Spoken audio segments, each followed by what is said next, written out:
वृद्धावस्था आने के पहले, मृत्यु अवस्था आने के पहले, चलो वृद्धावस्था का तो समय हमें पता है कि शरीर की वृद्धावस्था लगभग इतने वर्ष बाद आ जाएगी, लेकिन मृत्यु अवस्था तो 1 सेकंड के बाद भी आ सकती है। इसलिए हमारा ये जो वर्तमान समय चल रहा है ये भगवदाकार वृत्ति से युक्त होना चाहिए। वृद्धावस्था के आने के पहले भगवत प्राप्ति कर ले, ये बात तो समझ में आ जाती है कि 60, 70, 75, 80 इसी को वृद्धावस्था कहते हैं। आजकल तो 60, 70 में राधे श्याम हो जाता है।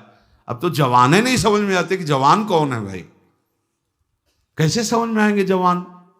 15-16 की अवस्था है, आप अभी सुने थे प्रश्न उत्तर में, एक ने कहा हमें बहुत निगेटिव विचार आते हैं। तो भैया ये तो पाप का लक्षण है। आप पाप कर्मों से अपनी वृत्ति को हटाइए, नहीं तो नकारात्मक सोच आपको नष्ट कर देगी। क्या करते हो तुम? उनका 5 बार हस्त मैथुन नियम से रोज करता हूं। अब आप विचार करो, इस विषय पर ना तो कहीं चर्चा होती है और ना कहीं कहा जाता है।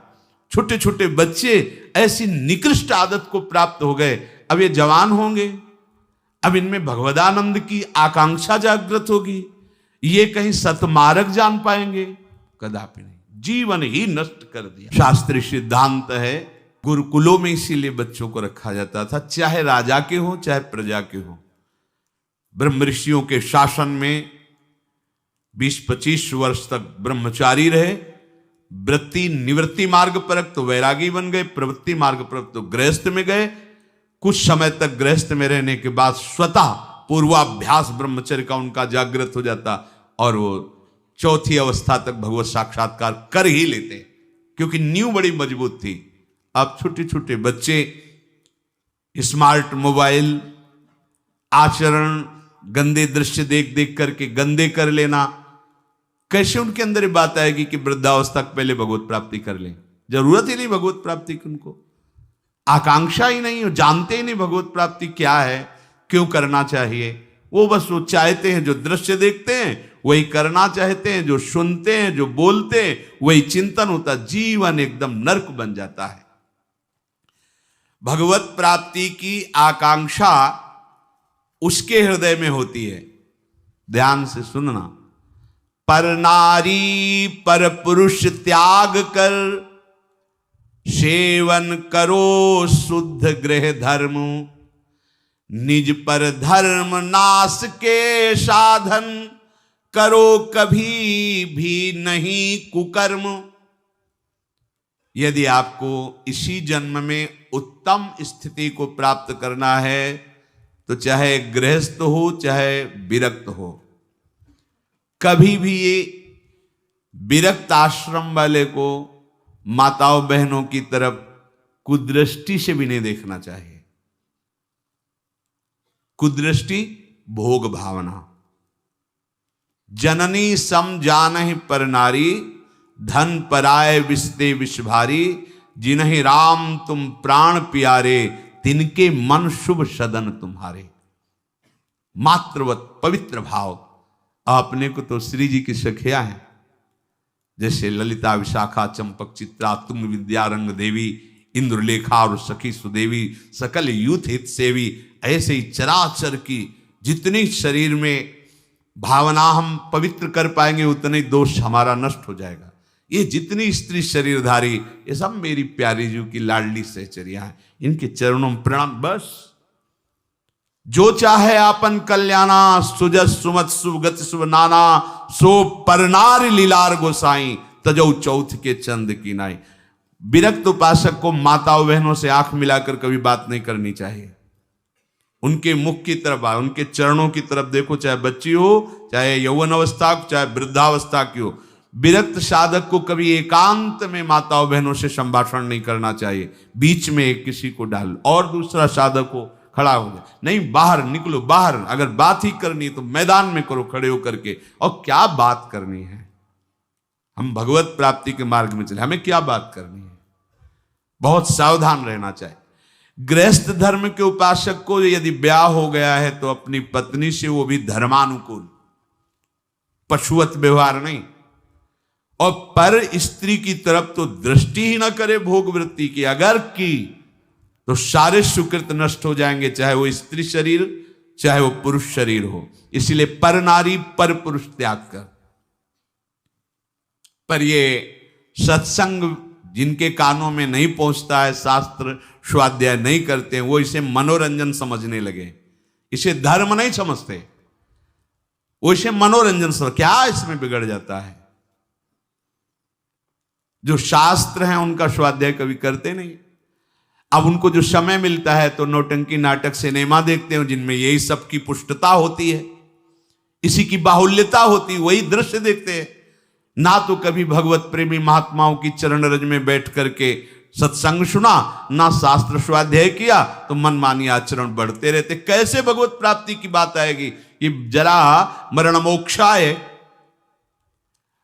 अगर गृहस्थ धर्म में है तो शुद्ध कर्म करे, जो उसके शास्त्र अनुकूल वर्णन किए गए, वो भी सत्संग से ही पता चलेगा शुद्ध कर्म क्या है, अशुद्ध कर्म क्या है। जो दूसरे के धर्म का नाश करता है, कुकर्म करता है, वो कभी साधन मार्ग पर कैसे चलने की सोच सकता है?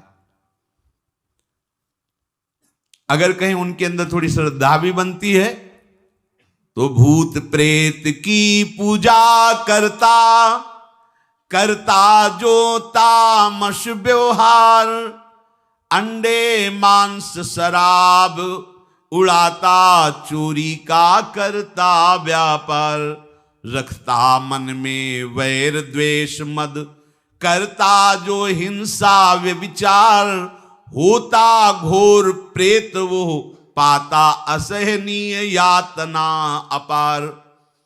जरा मरण मोक्षाय नहीं, वो प्रेत बनेगा।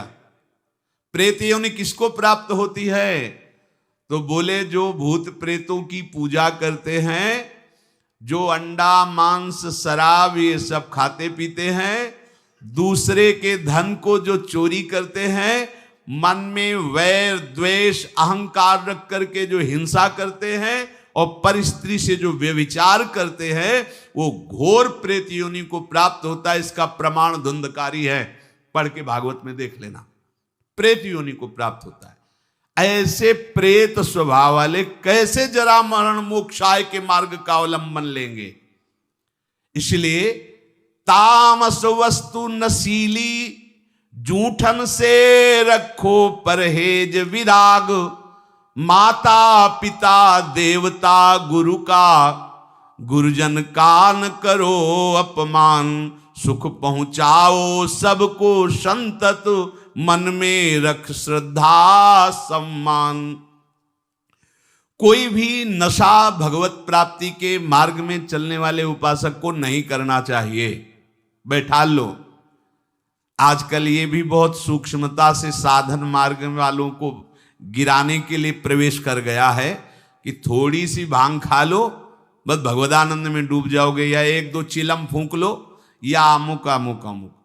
हम प्रणाम करते हैं, जो ऐसा करते हैं सिद्ध महापुरुष होंगे, उनको हम प्रणाम करते हैं, पर अपने कच्चे साधकों के लिए या भगवत प्राप्ति के लक्ष्य वालों के लिए हमें कहीं शास्त्र में आज तक नहीं लिखा, कहीं ऐसा नहीं मिला। कुछ लोग उदाहरण देते हैं कि भगवान शंकर भी भांग खाते हैं। भगवान शंकर भांग खाते नहीं, पीते हैं, हलाहल जहर पीते हैं। जगत की रक्षा के लिए समुद्र मंथन में निकला हुआ हलाहल जहर पिया। तुम एक धतूरे का फल खा के दिखाओ तो तुम्हें माने उनकी समानता कर सकते हो? जगत रक्षा के लिए भगवान, और यहां से नीचे उतरने नहीं दिया है। यही है नीलकंठ। तुम एक घूंट पानी आरोक के दिखाओ, एक बूंद पानी चला जाए, खोक खोक करते रहोगे। पूरा हलाहल जहर समुद्र मंथन का यह आरोक लिया है, इसलिए नीलकंठ भगवान उनको कहा गया। कहते भगवान शंकर गांजा पीते, कभी देखा चिलम उड़ाते हुए भगवान शिव को? अरे भाई समझो, उस भगवान हैं, वो जगत मंगल के लिए सब किए हैं। वो कोई ऐसा नहीं कि थोड़ा भांग खा के कैलाश। भांग का नशा कितनी मिनट रहता है? बहुत बहुत 24 घंटे, 12 घंटे 24 घंटे। शंकर सहज स्वरूप समारा, लाग समाधि अखंड अपारा। 88,000 वर्ष तक की समाधि एक बार में, 88,000 वर्ष। 88 मिनट बैठ के बिना हिले दिखाओ हमें तुम। 88 मिनट बिना हिले डुले पद्मासन लगाओ और 88 मिनट बिना हिले डुले, शरीर कांप जाएगा। महापुरुषों के सत आचरण का तो अनुकरण नहीं करते, और उनकी जो महामहिम जगत रक्षा के लिए वृत्ति, उसको बोलते भगवान शंकर नशा करते। कोई भी तामस वस्तु, नशीली वस्तु अगर स्वीकार करेंगे तो शुद्ध भजन नहीं हो पाएगा। इसलिए जो कर रहे हैं वो सिद्ध है, हम प्रणाम करते हैं, हमारा निषेध करने का कोई बल ही नहीं है। शास्त्र कह रहा है तामस वस्तु नशीली कोई भी नशा नहीं होना चाहिए साधक के जीवन में। जूठन से रखो परहेज, गुरु की, आराध्य देव की जूठन के सिवा जीवन में किसी और की जूठन नहीं पानी चाहिए। सब सवै संत गुरुदेव हैं, व्यास या प्रतीत, भगवत प्रेमी महात्माओं की जूठन के लिए तो आदेश दिया है, जूठन ले पावे सदा। जो गृहस्थ में हैं, माता पिता वयो वृद्धों को भगवान का स्वरूप मानकर उनका आदर करे। बड़ा क्रूर स्वभाव होता जा रहा है। नवयुवक जन है, अपने वृद्ध माता पिता को कटु वचन बोलते हैं, यहां तक कि उनके ऊपर हाथ भी छोड़ देते, मारने पीटने तक पर। सोचो तुम्हारी गति क्या होगी। जो भगवत स्वरूप माता पिता, जिनकी चरण आराधना करने पर भगवान की प्राप्ति हो जाती। पुंडरीक जी ने अपने माता पिता की आराधना की तो भगवान विट्ठल उनको दर्शन देने बिना चाहे आ गए। ऐसे पूज्यवर जो हमारे गुरुजन हैं, माता पिता, यदि हम उनका अपमान करेंगे, उनको गाली देंगे, तो हम जरा मरण मोक्षाय मार्ग पर चल पाएंगे? कदापि नहीं। और सदगुरुदेव की अवहेलना, फिर तुम्हें परमार्थ की पगडंडी मिल जाएगी? कदापि नहीं। सुख पहुंचाओ सबको संतत, मन में रख श्रद्धा सम्मान, सब में भगवत भाव कर कर सुख देने की भावना। बुरे संग का, बुरे व्यसन का, कभी न रखो मन में मोह। काम लोभ को छोड़ करो, सब जीवों पर स्वाभाविक छो। जैसे कर्म किए जीवन भर, जैसे मन में रखे विचार, अंतकाल भाव मनुज का होगा उसके ही अनुसार। बहुत सुंदर बात कह रहे हैं पूज्य भाई जी महाराज। यदि तुम बुरा संग करोगे, बुरा नशा करोगे, बुरे भाव रखोगे, काम लोभ आदि में आसक्त होकर चेष्टा करोगे, भोग वासना करोगे, तो क्या होगा? बोले जैसा जीवन तुम व्यतीत करोगे, फाइनल में तुम्हारे पास वैसा ही निर्णय आएगा। क्या? अंतिम समय वही कर्म छा जाएंगे। जो बुरे कर्म किए हैं वही छा जाएंगे। अगला, जैसे जरा सी वृत्ति मृग में लगी तो मृगाकार वृत्ति होने के कारण अगला जन्म मृग का हो गया। आपने तो कितनी जगह ममता की हुई है, कितनी जगह। क्या होगा अंत समय में? जरा मरण मोक्षाय के मार्ग में चलने वाले उपासक को बहुत सावधान रहना चाहिए। अंतकाल का भाव मनुज का होगा उसके अनुसार। जो जीवन में तुम कर रहे हो, अंतिम में वही भाव तुम्हारे आएगा। यदि भजन कर रहे हो तो सदगति, और अगर बुरे आचरण संसार में फंसे हो तो दुर्गति। तदानुसार ही सदगति दुर्गति होगी उसे प्राप्त अनिवार्य। अतः रखो प्रतिपल ही मधुमय, भगवद स्मृति में हृदय उदार। अपने हृदय को निरंतर भगवद स्मृति में लगाए हुए ही कार्यरत रहो। अगर आप इसको भगवद स्मृति को छोड़ते हैं कि आगे हम कर लेंगे, तो आगे नहीं होने वाला। मृत्यु समय की अनुपम सेवा, मन से दूर करे संसार। हमें मृत्यु बनानी, मृत्यु को महोत्सव बनाना है। हमारा आखिरी समय होना चाहिए। तो बोले इसके लिए क्या करो? संसार का चिंतन छोड़ना होगा। संसार का चिंतन छोड़ोगे तो तुम्हारी मृत्यु महोत्सव हो जाएगी। और इस पर कोई सोच नहीं रहा। सारी सोच आज की है, आज की। वर्तमान को भोगों में कैसे हम डुबोएं।